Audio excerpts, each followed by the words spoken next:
Once a month, when the moon reaches its highest point in the sky and the wild creatures call out to the night, he emerges from a private sanctuary in an undisclosed location outside of Little Rock, Arkansas.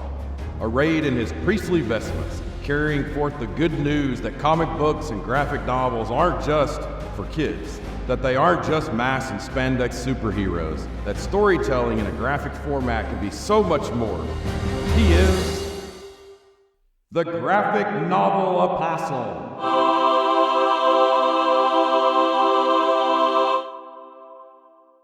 Hello and welcome back to the Graphic Novel Apostle podcast. I'm your host, Mark Ohrenberger, and I am so happy to be here with you, as always. And I am especially happy today because we are jumping into a new mini-series that we are going to do. And although we aren't quite done with our Batman the Long Halloween one yet, I didn't want to wait any longer. We're going to get into this one too. And this time, I have got a friend along for the entire ride, my co-host for the next probably 6 to 7 episodes that we'll do, maybe not right in order, but over the coming months. All the way back from episode number 1, we return with my friend Chad Tappe. Chad, how are you, It man? is so great to be back with you. I miss not being in there with you in person in the lair, but we're doing this kind of remotely, which is also kind of fun. But this is such a thrill. I didn't know. Also, the promotion of co-host. I can't wait to add that to my Vita. This is going to be something I'm so excited about putting that on my resume. Well, hey, get it on there, man. We couldn't call you a series regular or frequent guest. Man, I got to get you all the way to the top with the co-host, and we are going to be talking about a series that I Mm. love, and a series that comic book fans love. This came out a couple of years ago. It came out between November of 2021 and February of 2023. It was a 12-issue series called The Human Target, written by Tom King. Artist on this was Greg Smallwood, who also did the colors for this book. Letters were by Clayton Cowles, and this was published by DC Comics. Now, this was on DC's Black Label, which is an imprint that they use when they want to do something that doesn't have to be in continuity. A character can, well, first of all, sometimes they go with things that are a little more adult and not made for children necessarily on their Black Label. It's a little more no holds barred, but then also because it's out of continuity, you can kill off a character. You can have someone do something entirely out of character with what you would normally expect from that person. And, it doesn't count in the This is end. outside the The story canon, is can that be right? it is. It's non-canonical. Yes, Okay. thank you so much. This this is the apocrypha of the DC Comics universe. Perfect. Now I know where we're at. Yep.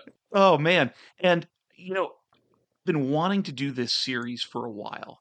And I mentioned earlier, it's 12 issues. There's also an additional one shot called Tales of the Human Target. So it was put under a separate title that was published sort of like right in the middle between volume 1 and volume 2. So after the first 6 issues and before issues 7 through 12, that fills in a little bit of prelude to the mystery that we're going to have in this series. And Chad, I learned a few months ago, I don't know, for whatever reason, I never knew this about you, but like me, you are a fan of noir mystery fiction. That's right. Yeah. I mean, detective shows and movies and books. I grew up, even like old school, like Encyclopedia Brown, Nancy Drew, even that kind of stuff. But Sure. then graduating to Dick Tracy and a lot of detective John le Carré, kind of books, Robert Ludlum, spy thriller kind of stuff. All that stuff has been things I just really geek out on. And even now, like I pretty regular keep like a whodunit or a mystery detective novel in the bag that I'm listening to, usually on audiobooks and stuff. That is my genre of choice, no question. Awesome. Awesome. I love that. Now, I also tried to throw you in as a fan of noir, and I don't know if that's true quite as much as just mystery generally. Do you like that sort of, hard-boiled detective crime noir type style? Totally. Yeah, I mean, they're I think maybe even you and I had a conversation about one of the movies that came out somewhat recently was a movie called Motherless Brooklyn with Edward Norton. It's a totally a detective noir type of, black and white, gritty, old school New York street detective kind of thing, talking to himself and as he kind of journals through this detective Ooh, thing. Totally love it. I like movies that are like that. There's just so many examples of that that if I see a movie like that, I'm gonna totally be drawn to it. I love it. I remember that movie being advertised and I missed it somehow. So I need to go back and watch that because I don't claim to be some great like archivist of, the crime noir genre, but I always dig it. Give me a Dashiell Hammett novel and I will be happy for however long it lasts, and then I'm going to pick up the next one. Yeah, sure. Yeah, I mean, you're LA Confidential, Chinatown. I mean, all these kind of classic. They just those. I think maybe it's just even the time period of when they're usually set is just kind of this. I don't know if it's just like an old Hollywood kind of time frame. It's just like a really beautiful kind of thing. Hey, there's a show that I was turned on to by a mutual friend of ours, who I think who's been on the show, Stephen Hovatter. It's called Sugar. It's a detective noir show that's set kind of in modern day, but in this like old Hollywood 50s LA kind of feel. It's beautifully done. It's so smart and clever. I think it's on Apple TV, but it's really, really good. I would highly recommend. Oh, wow. Okay. Well, I'll tell you what, you're filling up my watch list now. You're taking away from my time reading comics, Chad. That's But right. I will Okay. search that out. Okay. I don't need to be proselytizing to you on my stuff. This is a one-way street. That's right. I called you a co-host, but let's remember whose show this is in the end, all right? So good. Okay. Yeah. Yeah. Right. And before we dive into the book itself here, one other thing I want to say about the publication of this book is it came out originally in single issues. It's been released since in two 6-issue volumes that are in these really lovely hardcovers. But come December of this year, December 2025, they are coming out with a hardcover deluxe edition that is going to have the entire series in it. I'm going to guess it's going to have that one shot Tales of the Human Target in it as well. I'm not sure, but we will find out then, depending on whether or not it's under the Christmas tree, whether my wife listens to this show. She says she does. This is okay. This is a good litmus test. We'll see. We'll see if she does. That's right. That's right. Oh my gosh. Well, hey, let me just read the blurb that's on the back cover of Volume One that gives a synopsis for the series as a whole, and that will kind of set our place for us a little bit here. Christopher Chance has made a living out of being a human target, a man hired to disguise himself as a client to invite would-be assassins to attempt his murder. He's had a remarkable career until his latest case, protecting Lex Luthor, when things go sideways. An assassination attempt Chance didn't see coming leaves him vulnerable in trying to solve his own murder. He has 12 days to discover just who in the DC universe hated Luthor enough to want him dead by slow-acting poison. And the prime suspects happen to be Justice League International.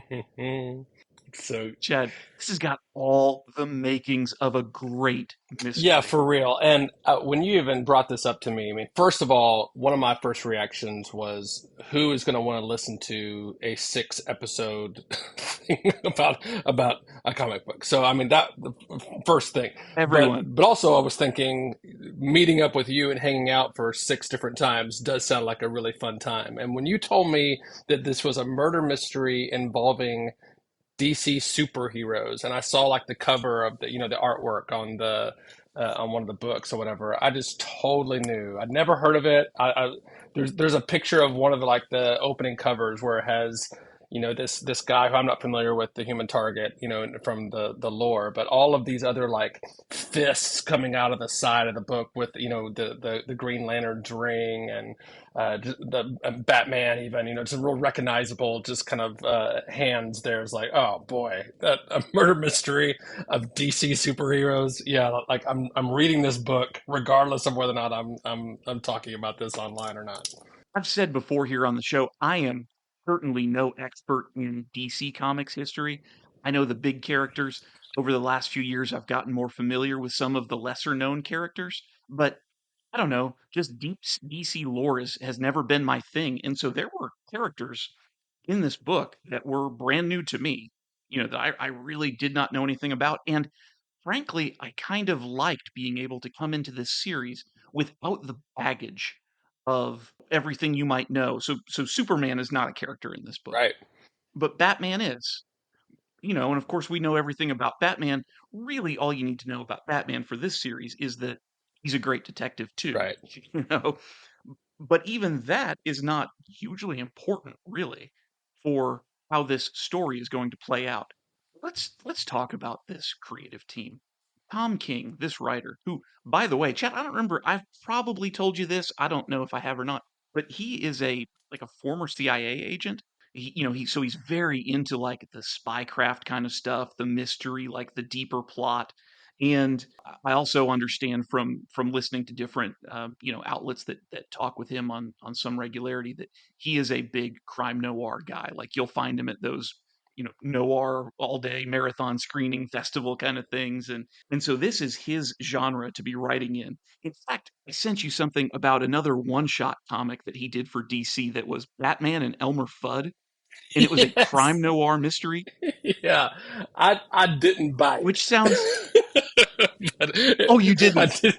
didn't go get that one immediately, but I did think it was hilarious that that existed. You know what I mean? Just that that's out there. So, the DC a while back, I said like earlier this year or sometime last year, maybe 2024, I'd started doing some of these crossovers with one Looney Tunes character and one DC Universe character. And I thought the whole project was kind of a dumb idea. I thought it was silly. And so I didn't pay any attention to it, except they said, well, Tom King wrote this one and it's a noir. Oh yeah. And oh my goodness, it is great. For as silly as it sounds, it is a fantastic, like, down on the waterfront, the seedy bar near the docks. Remind me, are they just using like Elmer Fudd, like the name and character, or they is it full on cartoon Looney Tune Fudd? Yeah, it is Looney Tunes Elmer Fudd. He's got the speech impediment What? like he does in the cartoon. Okay. He's got a lot of the same. Now he is sort of redrawn to where he's the same sort of bald guy with the pudgy kind of face and that sort of thing, but he is not. He doesn't look exactly the same way that he would on a Looney Tunes cartoon. He's more designed to match the tone of I that book, see. Well, but. if they Uh, make a live action movie, I hope they give me a call. I think I could help them out in some of that. Jed, you've got one of those great bald heads, That's but right. I wouldn't say you had a pudgy I face or appreciate it very anything. much. I appreciate it. Of course, of course. So, but then the art. This book has a total package between the story Tom King crafts as the writer, and then the way Greg Smallwood, the artist, makes it come to life. And I love that he did the colors too. Is this is something special. I This is not just another book. Man, I have not much to compare this to, as we kind of talked about in episode one. By the way, congratulations on 40 episodes. It's really really great. It's quite an accomplishment. Thank you so much. So glad to be back. But man, I was the same way. Like I felt like I don't read comic books just a ton, but I was totally struck by the art and the colors that just jump off the page, and how different each kind of page and setting is, and how it draws you in. The drawings and especially the coloring is really striking. Yeah. I almost don't know how to describe the art. It is incredibly stylized, which I think is sort of like the best way to put it, but that's hard to picture in your head, what that means. But it has the feel of like an LA Confidential, just in the way the characters are drawn. There are nice, bold lines around all the figures, so everything is very well defined, but it has a very like classic kind of look. People who are comic book fans, one of the other like highly vaunted, I'll call it sort of noir series that we've had in comics. There was a series of novels written by Richard Starks called Parker, and an artist named Darwin Cook adapted those novels into graphic novels. And I think the art here has a lot of resemblance to the style that Darwin Cook worked in, and that is a big time compliment, and yet this also has a stamp all of its own. And I'll come back to talking about Darwin Cook a little bit later on too, because there are a couple of things in the design of this book that I think are probably intentional homages to the way Cook did those Richard Stark's Parker novels, Hmm. which fans of the genre, I think, will of the genre in graphic novels, I think, will be excited to see. Yeah, I mean the main character, even just like the shading throughout the whole kind of book, like his demeanor, his face, right, shaded or shadowed just enough to give him this kind of really kind of old school look. He's kind of like a cross between a Dick Tracy, Don Draper, Mad Men kind of guy, right? There's just this old school suit that he's got in. He's always kind of, super suave, but crazy sarcastic, just a great character that jumps off the page, both in dialogue, but also just the stylistic of how he's drawn. Yeah, he looks like your classic crime noir detective. Pierce Brosnan kind of comes to mind a little bit. Yeah. He's pretty silver-haired these days, but in the days when he was playing James Bond, he's got that salt and pepper, and for the hair, and for the way this is done, it's silver on the sides and still pretty dark on the top. And I like the Don Draper comparison too. This guy is slick. I mean, he is composed at all times, Yeah. and of course, we're referring to Christopher Chance, the character who was also known as the Human Target. So in the collected volume that you have, Chad, after you get the cover and some of those things, one of the first things that you see is a like monthly calendar Mm. with day one of the month X'd out. And another great thing about this series is this is one of those series with a ticking clock in the background of the mystery.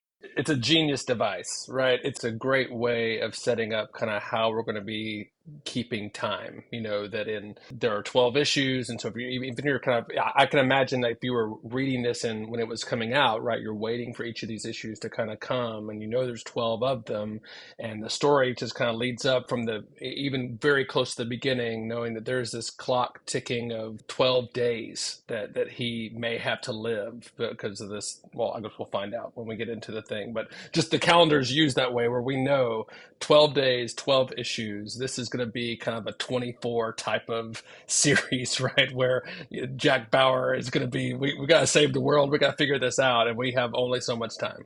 Yeah, that's right. And it's presented in the graphic novel collection as like right there up front. The way that was presented in the original single issues was that you had the gorgeously done cover on the front of the book, and that calendar page is the back cover of the book. And so, you got your barcode and stuff Oh, back there with the price. Yeah, and then you also have, the calendar, and it's got day 1 X'd off, or day 2, day 3, whatever. Which is, I love ticking clock. yep. Alright, so let's jump into this. And, I talked about hitting some of those classic crime noir tropes, and it starts with page number 1, because the first thing we see is a nightstand with, like, a clock on it and a half-empty glass of Jack whiskey and a Daniels. big whiskey bottle That's next to right. it. Yeah, it's got his Jack Daniels bottle. So, you got that hard drinking, wisecracking detective who's going to be the lead in our series here. And he is doing this monologue is the wrong word. He's doing a voiceover narrative for us. So these Hmm. aren't word balloons coming out of his mouth like he's saying it, just like in a movie where you would have a voiceover. And this is carried through the whole kind of story, right? That I mean, I think it's a really cool way of and this may be true just comic books in general. How the author is kind of giving you the backstories or the kind of inner thoughts of the characters, right? Where you've got dialogue bubbles when he's talking to people, but then these throughout the story, these rectangle boxes is giving you kind of the inner thoughts of Chance, the main character, and it's always funny. Yeah. I think I would usually like think to myself that this would be skippable stuff that I would just be interested in dialogue, but I found myself when Hmm. going through this always, making I mean, all going through and reading every line of these boxes just because they're so great. Oh, for sure. Sometimes that is presented in a way where the character's inner monologue is almost in dialogue with their actual dialogue word balloons that they're having, where they tell somebody, "I'm going to kill you now," and then it says in the thought bubble or the thought box. It's no, I'm not. You know, that kind of thing. This is Right. not that. This is I am telling you, I'm the narrator of this story and I'm telling it to you, but it's first person and it's in the present tense.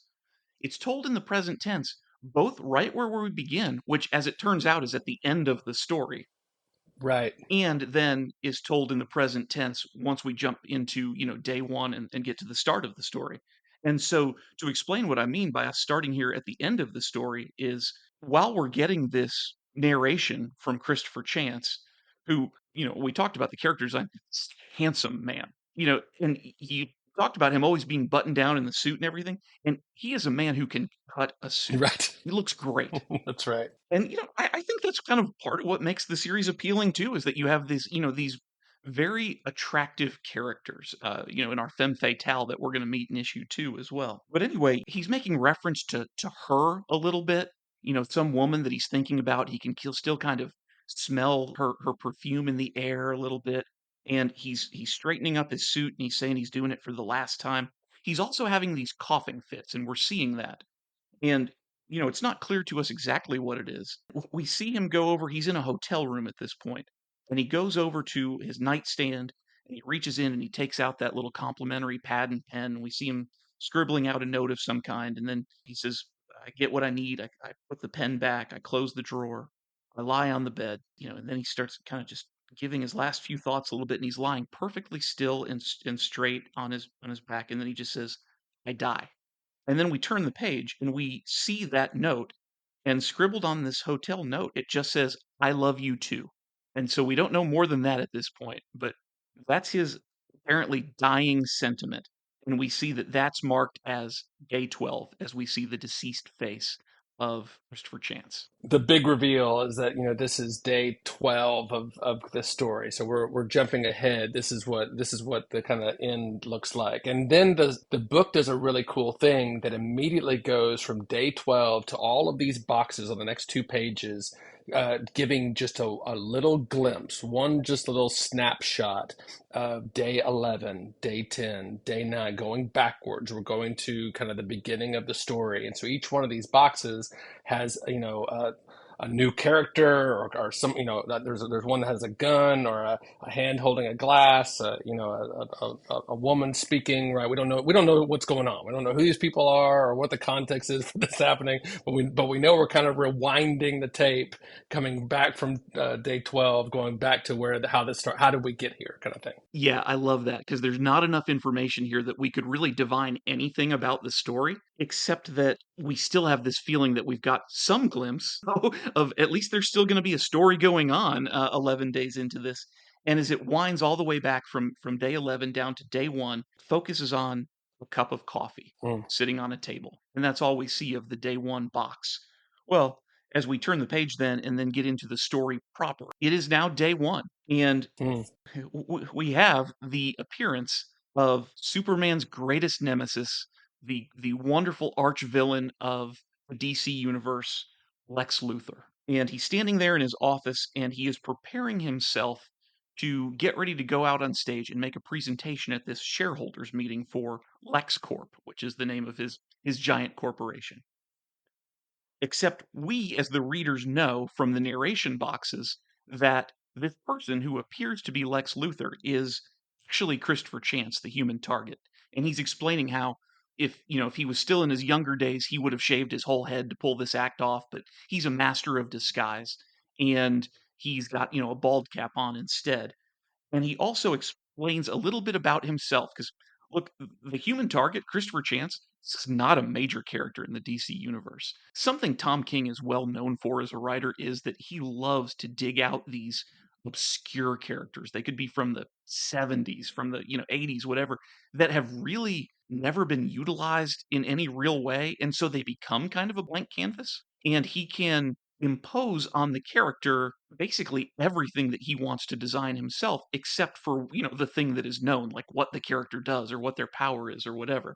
And for the human target, and it's not clear to us at this point in the story whether he just has good ways of evading death or whether he has some superpower ability, but for Christopher Chance, he bills himself as the human target and he hires himself out to people who believe that they are likely threats for assassination and poses as them, uses his ability as a disguise to attract whatever, violence or plot is headed that person's way, and then that person can be safe. Yeah, and you get the sense, I think that, he's kind of referring to like back in the day, I might not have had to kind of do this kind of work, or he would have maybe had more options to kind of pick and choose the kind of jobs that he'd be kind of doing.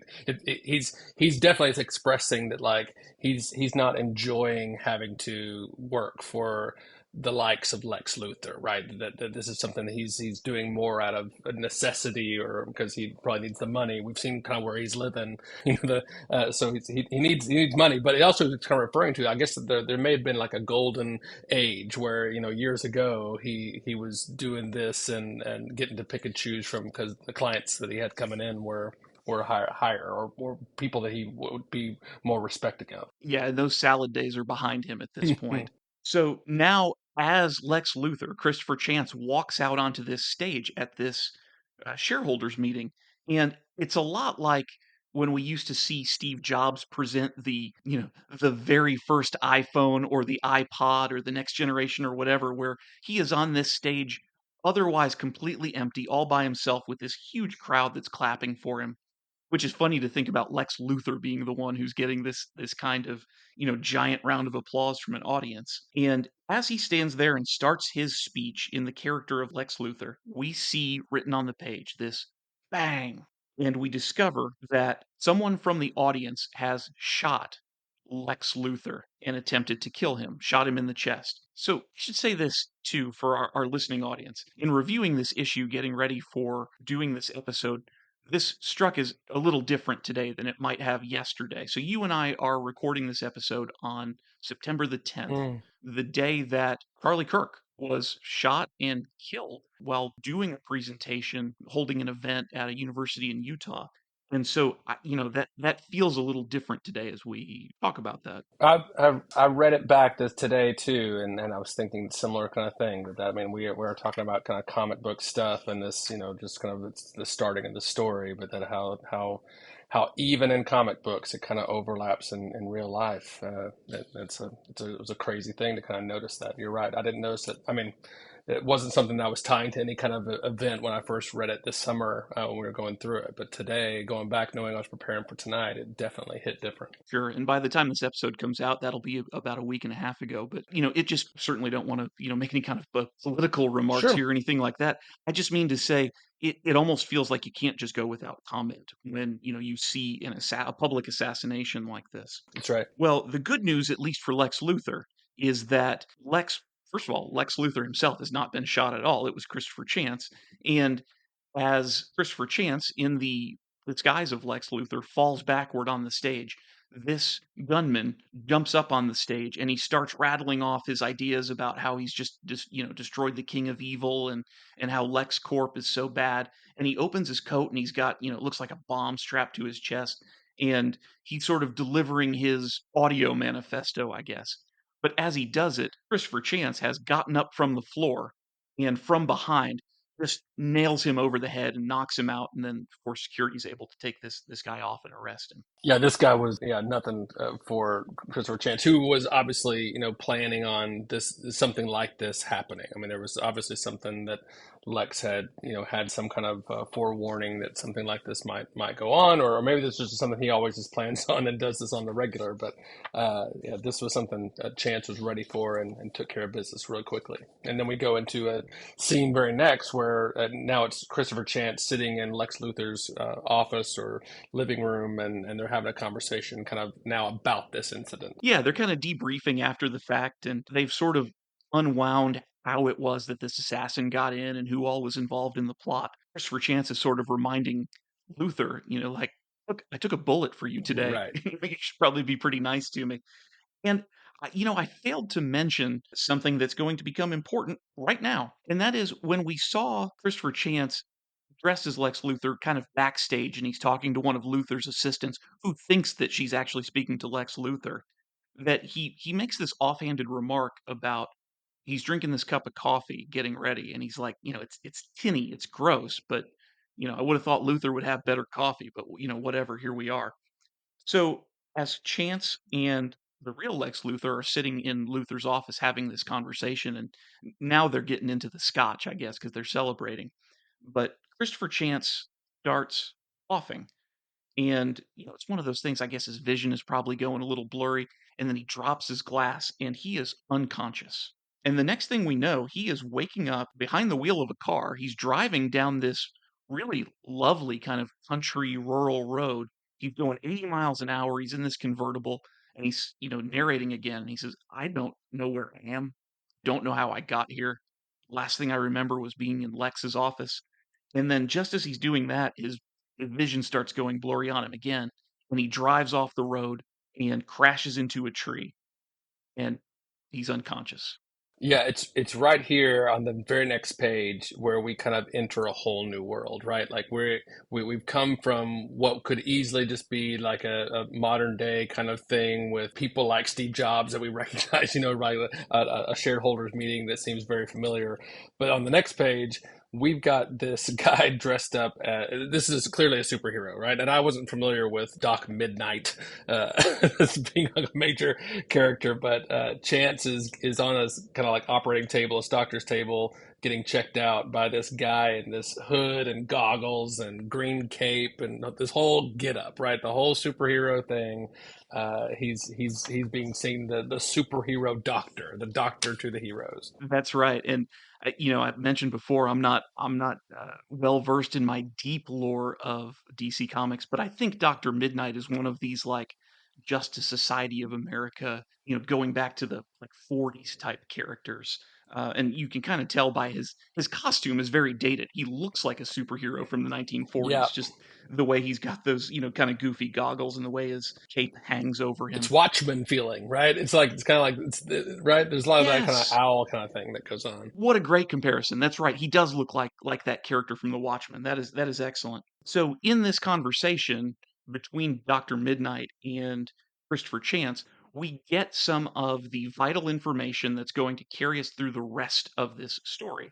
We learn that there is poison. The poison that was found in his system was a poison that had some sort of unique elements to it. Specifically, and I thought this was the funniest way to describe this. Dr. Midnight tells him that there was some out of date hydrogen and oxygen in it. Out of date. Out of date elements in the That air's gone bad. yeah, right, right.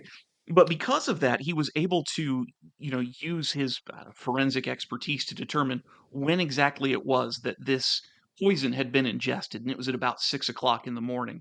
And so it's right then that Chance realizes that was in my morning coffee. And Lex Luthor was the only person who knew that I was going to be in Lex's office instead of Lex. And so we sort of immediately have a reason to think that this poison, which we learn in 12 days' time is going to result in the death of Christopher Chance, was probably intended for killing Lex Luthor. Yeah, it's Chance that even kind of comes up with that, right? He's the one who kind of tells Doc Midnight, it let me guess when it was 6 in the morning, right? And Dr. Midnight confirms, yeah, that's exactly when you would have ingested it. So I mean, Chance is on this right from that taste of that tin, right? He's been suspicious the whole time and is only confirming. This is total detective super sense. Right. And normally, when we think of a detective in DC Comics, well, doggone, we've got a character who's got an entire book called Detective Comics. It's the world's greatest detective, Batman. And so Dr. Midnight says, "Hey, I'm about to send my analysis over to Batman. Maybe he can tell us something more and solve this mystery." And Chance cuts him off right away and says, "No, my death, my mystery. Hmm. Don't send this information to Batman." And so he wants to do this on his own. Something else that is kind of revealed about the character of Christopher Chance here too is, you mentioned earlier with having to settle for taking a client like Lex Luthor. We know that he's not in his best days right now. Well, Dr. Midnight also says, "Look, why don't you just let Batman solve this crime? You've got 12 days to live. You probably want to spend that time with the ones you love." And he makes some snide remark about like, "Yeah, you be sure to have that conversation with the ones I love." And we realize This man's alone. Yep, loner. Yep, totally. As most of the detectives would be, right? They've they cut themselves off from the world, and they're this lone wolf that's just going it alone. Yeah. Even to the point where he's not interested in Doctor Midnight's church offer either, right? Yeah, Midnight that's offers to that's right. why don't you come to church with me? And he's like, no, we're good. Thought that was really funny.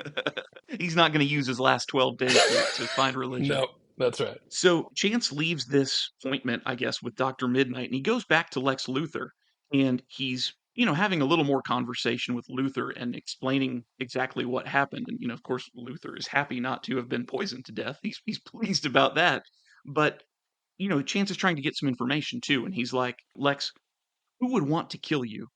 And Luthor's response is, everyone, which doesn't exactly narrow down the suspect pool very much. Right. But before we get to the end of our issue, we do narrow the suspect pool down from everyone to 10 or so suspects. Yeah, he's back at his motel. He's taken a phone call. Dr. Midnight's got a little bit more information about this chemical that's in there. He's alluding to this radiation that he finds kind of on that's in his blood, a radiation that is coming from like a different dimension or something, right? That's how we get narrowed down, because there's only like the only group of people that would have traveled to another dimension would have been, and you kind of flip the page and you get this like, this is the Team Justice League International, right? This is the hero shots of these 12 characters who are going to be the suspect pool who we're trying to narrow down to. Yeah, and that's great. So we turn the page, and as he says, the Justice League International, we get this cool double page spread, which ends up being recreated for the hardback cover of Volume 1, not on the dust jacket, but when you take off that dust jacket underneath it. And it's this display of, I said about 10, 12, of course we got 12 issues, 12 days, 12 characters who made up that Justice League team. And certainly I do not know all of these characters by sight. And so let's run down who we have. These are going to be some characters you know and some you don't. We've got Mr. Miracle, Fire, Ice, and Fire and Ice kind of always go together. They're like best friends. Red Rocket, which is a Soviet hero. One of the Green Lanterns, a character named Nort or Gnort. It's G apostrophe Nort. I pronounce it Nort. Right. Maybe I'm wrong. And he's a Green Lantern from another planet. And it's Spaceballs, isn't it? yeah, that's what I was it's just totally my Spaceballs. Notes. Yes. This is John Candy for sure. Like it. Yes, he looks just like Barf from Spaceballs. Barf, that's what it is. That's exactly right. John Candy, yes. Then we have a second Green Lantern, Guy Gardner. So if you have, Chad, did you see the new Superman movie? Yeah, totally. And thought of this immediately. They got the haircut. They got the whole look exactly right. Yeah, so Guy Gardner is the worst He's a Green tool. Lantern. He's the Green Lantern nobody likes. And, that came through pretty well in the Superman movie as well. And he has a bad haircut, which makes you like him even less. Right. So we've got Guy Gardner, Green Lantern. Next, we've got the Blue Beetle. So, yeah, did you see probably 2 years ago now that DC movie Blue Beetle? I didn't watch that. No, I hadn't heard of that character. Yeah, that was really good. And then we've got a character named Booster Gold. Yeah. Chad, how awesome is Booster Gold? So good. Yeah, a favorite for sure. Yeah. And it is my understanding that James Gunn has Booster Gold penciled in to be a fairly important character in some of the DC movies we'll have coming in the next couple of years. Okay. And I can't wait for that. I think he could have a lot of fun with that character. And maybe this will introduce some of our listening audience to Booster Gold and who he is for the first time. You could totally see James Gunn using his brother as that character. Probably that's a good part for his brother to play. Oh, good call. I could see Sean Gunn playing that for sure. So then we've got the Martian Manhunter. You've got Batman himself, Black Canary, and Captain Atom. And so a lot of these are characters that, I guess depending on what you read in DC, you might know. A lot of them are not very familiar to me. Yeah, I was the same. There's 2 or 3 that I kind of knew or familiar with, and then the other ones, I mean, didn't know at all, or maybe just knew their look and just never knew what name to attach to them. So what you've got here is like the makings of a great Agatha Christie novel where you have a defined set of suspects from the get-go in your story.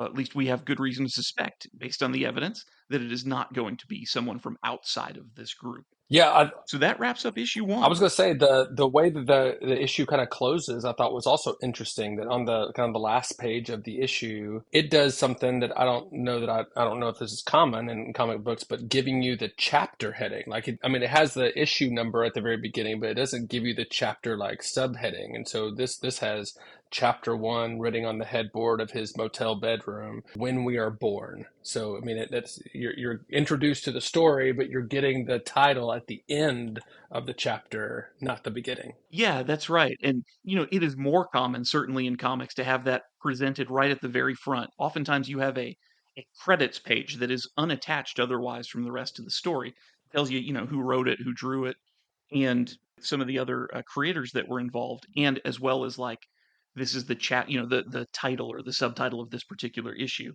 But here, and DC does this some where they put it at the end of the comic. I sort of love this too, as like these ending credits because it is incorporated into the art. I mean, you mentioned that like chapter one, when we are born, is he's got a wooden headboard behind his bed, and it's like etched into that. But even we've got like one of those touch dial phones at the top, Yeah. and in where you would normally have the numbers, it says DC Comics. It's kind of spelled out with the letters, and then presents underneath. Part of what makes the this presentation so creative. Yeah, lots of artistic choices here. They're just really great. Even just in the last page of the thing, knowing that you're drawn into the story. You're exactly right. I think the look and feel is great, and what it does with telling you who the suspects are. You know now you've got the field of characters you're going to be whittling down soon enough, and you haven't met any of these, in the store, or Chance hasn't met any of them, and you know you're going to be getting them very quickly here in the next issue. Well, let's talk about that next issue and starting with its cover. This cover for issue two is stunning. So you've got two characters featured on the cover. You've got Christopher Chance, and then you've got a woman with white hair who we are going to learn is Ice. She's one of our suspects. She's also going to be the femme fatale of our story, which is going to be great.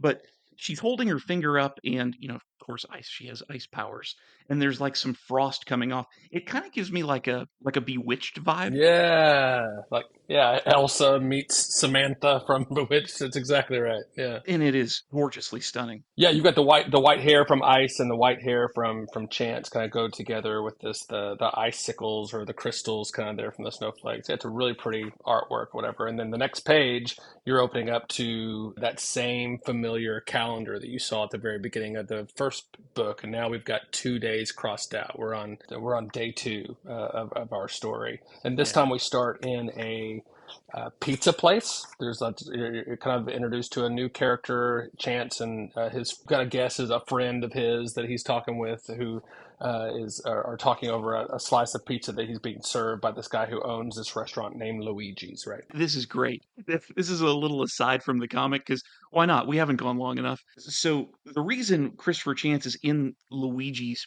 pizza parlor is because his office is in a room over the pizza shop. Right. And we learn that Luigi was a past customer or client rather of Christopher Chance's. But one of the things he tells us is that his name's not really Luigi and he's not Italian either. But it works for selling pizza. Right. What I wanted to Right. tell you about this is my friend David Withrow, who I work with, is from Marshall, Texas. That's where he grew up.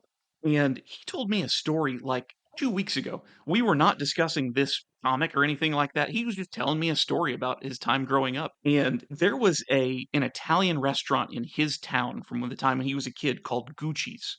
And you would always see Gucci when you came in. He would greet you, he would welcome you in. And funny to hear David describe this. He was like, this guy talked like Mario.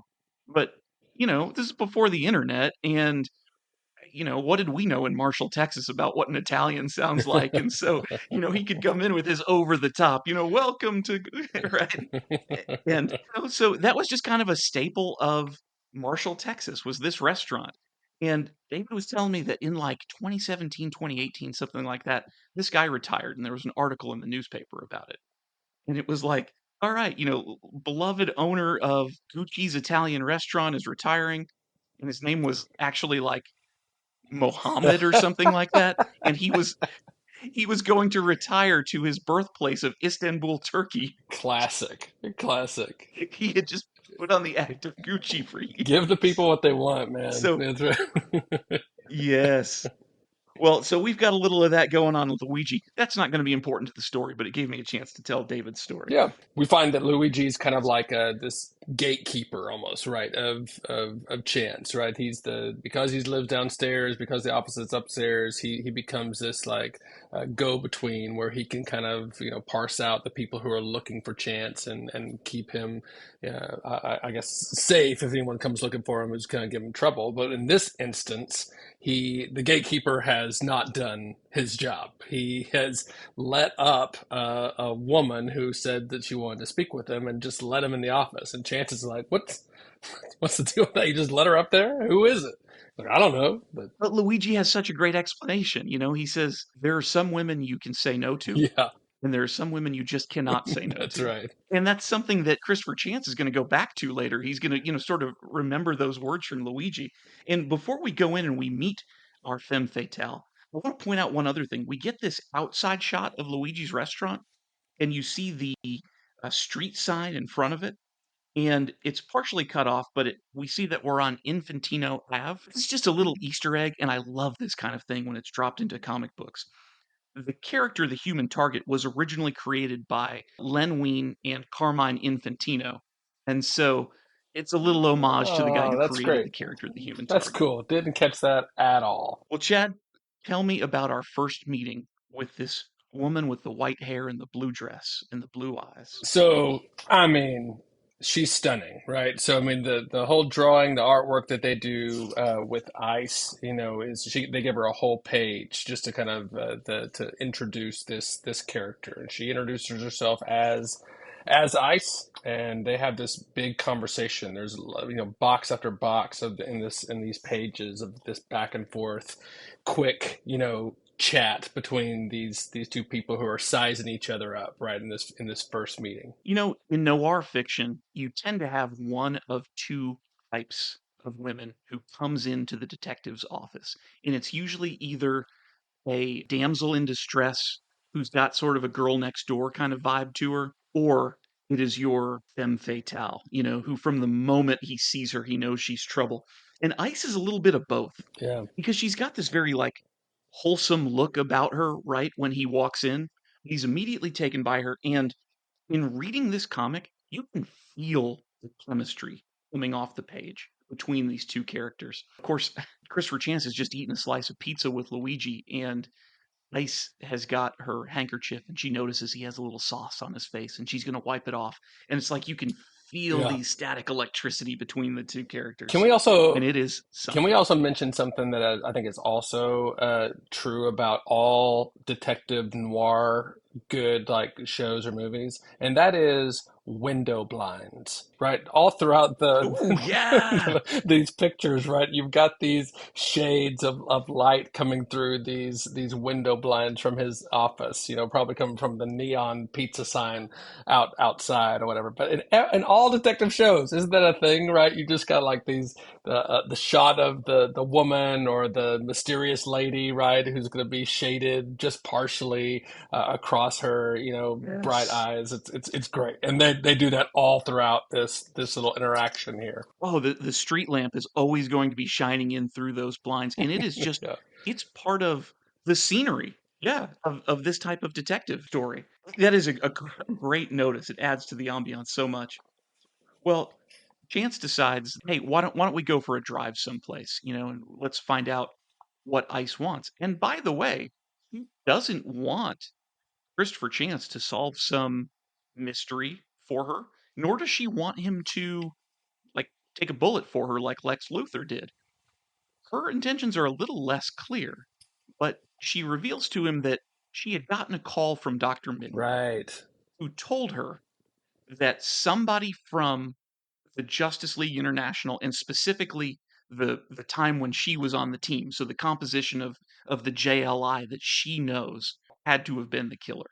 And so she wants to get involved. That always makes you a little suspicious when you immediately want to get involved in the investigation.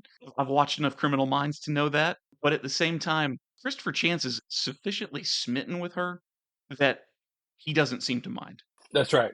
And so they go out to Chance's car and they decide they're going to go for a drive someplace. And the suggestion comes up from Ice, I think, that there's a beach. It's a few hours away, but let's go take a drive and we're going to spend the day. Which for Chance, I think, is the perfect opportunity, right, to get this lady's backstory, right? So throughout the next several pages, we're gonna get kind of I guess, a part of the origin story of where she came from. Now, it was kind of referenced that the more like known, popular version of this story is that she was this like Nordic princess who like grew up with polar bears or something. It's just like some kind of magical type of thing where she has these superpowers, right? And she's been sent to be like almost an emissary from this land. Sort of like what Wonder Woman is. That's exactly right. I thought about the same thing. Yeah, yeah, exactly like that.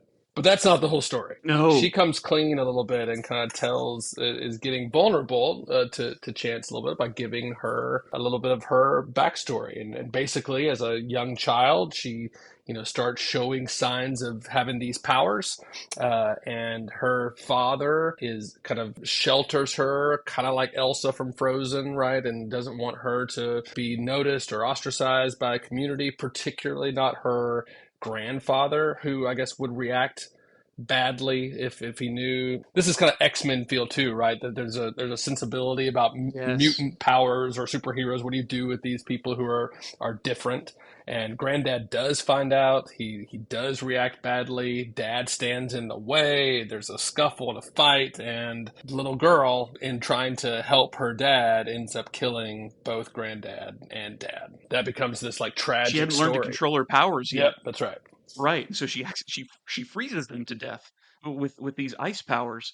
And what's interesting too is, Ice reveals that she actually believed that sort of mythological story for a lot of her life. I don't know whether she had just suppressed those memories, or you tell a lie enough times, eventually you start to believe it. Yeah. But at some point, that trauma kind of broke back through and it shapes who she is, which is a very interesting backstory. But I also want to point out to this page, and, listeners, you guys know I always say this, our Instagram account at Graphic Novel Apostle, please go take a look at the art. And, sometimes it's more exciting and sometimes it's less exciting. I always like it, otherwise, I wouldn't be putting it up there. But this art is stellar from this entire series.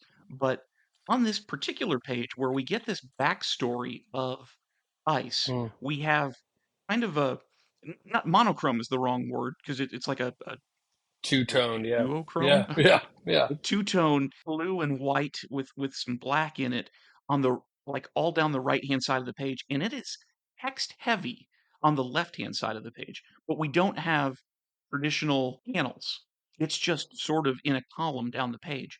And this, I feel like, is an intentional nod to Darwin Cook's Parker series, Mm. because he uses that a lot in how he does some of his exposition in retelling, the Richard Starks novels. And so I saw that and I just thought, because it is a little different from the way the rest of the art is presented in the book, and I thought that has to be intentional on Greg Smallwood's part. That's a good catch. Yeah, I mean, he stays pretty true to just the kind of this like, rectangle boxes, but then occasionally you get kind of these different scenes that have a totally different look. And as this is a flashback, right, of a childhood scene, and in a different land that we're not really, familiar with necessarily. You're just getting a real different vibe from this story that designates it differently from the present beachside, look that we're driving through this really serene kind of, well, it's a seaside kind of property, whatever this is. Yeah.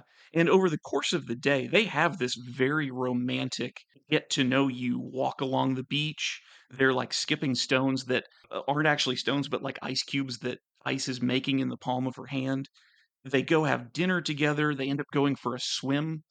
And during the course of this, they're having all this conversation, and, you know, Chance is noticing for us in his narration that Ice is not turning back to the subject of Chance's impending death or his poisoning or the mystery behind it. In fact, she's talking about every subject but that. And so while they're having dinner, This is where Christopher Chance takes his opportunity to sort of dig a little bit. And so he reveals that he has pieced together why Ice is wanting to help him in the first place. And he says, this is what he tells her, it's to protect Fire, your best friend, because she had a reason to want to kill Lex Luthor. And it turns out from some explanation actually that we get from Ice that the reason that Fire would want to kill Lex Luthor was because Lex had killed Ice previously. And then Ice changes the subject right after this. Now we end up getting a little bit more of this backstory. It's kind of weird, and of course, Chance notices or comments at one point. I happen to notice you're not as dead as you used to be, and she sort of waves that off like, well, there's a lot of magic in this world, and she does everything but say this is a comic book. We come back to life. She's revealing some things here, which is also interesting because he's not revealing anything, right? There's a couple of times when they're walking on the beach where she's given her whole story, right? She's kind of laid bare what her origin story, and she gives some references to like, well, what about you? And he's not having it, right? He's not giving up anything quite yet. He's tugged this new line of this connection with Fire, which is going to open up this whole story. In fact, they leave lunch and they go for a second swim. She's getting a new bathing suit, and they're having this chat, and they're going for a swim and talking. And now we get this whole other backstory of how she died, which is crazy, right? Yeah, and I have to wonder if, and look, a different podcast host would have done a bunch of research to find this out. I did not, but I have to wonder if we are pulling on a thread from an old Justice League International story. But she tells, in brief, there was this sort of cosmic character named the Overmaster who had come to Earth and was, trying to destroy the world, and Ice had fallen under his spell for some period of time, but she was able to break out of that with the help of the other Justice League people, and then she fought back and died in the process. Well, what does this have to do with Lex Luthor? We learned that Guy Gardner, who was also a member of the Justice League International at the time, had gone and confronted Lex about it because he just felt like he was suspicious or whatever. And he ends up learning the reason the Overmaster had chosen the Earth of all places to come was because Lex had drawn him there to kill Right, Superman, which is of course right. Lex Luthor's always ultimate goal.